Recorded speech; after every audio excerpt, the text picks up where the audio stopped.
माकड आणि डॉल्फिन. एकदा एक तारवटी मनीस दर्या भोंवडेर गेल्लो. ताणें आपल्या प्रवासांत एक माकड आपल्या वांगडा व्हेलो. प्रवासांत खर वादळ आयलें.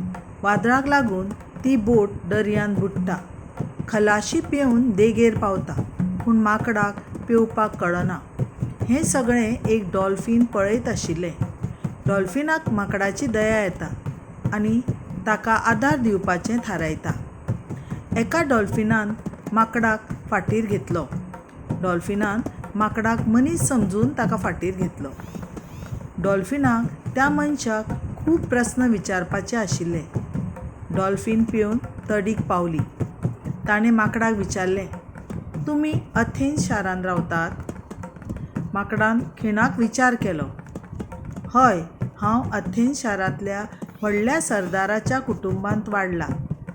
डॉल्फिनान ताका अथेन्स शारा लागसारच्या फामाद बंदरा विशीं विचारलें. "तुका पायरायस खबर आसा?" पायरायस हो मनीस अशें माकडाक दिसलें. माकडान परत एक फावट उलयली. "ताका हांव बरोच वळखतां.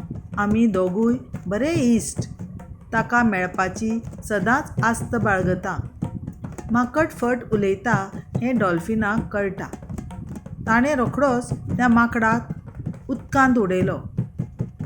माकडाक ताच्या फटी खातीर ख्यास्त जाली. ताणें डॉल्फिना कडेन खरें उलयलें जाल्यार तो सुरक्षीतपणान देगेर पावपाचो. तुमकां खबर ना तें खबर आशिल्ल्याचें नाटक करचें न्हय. देख, सदांच सत्य उलोवचें.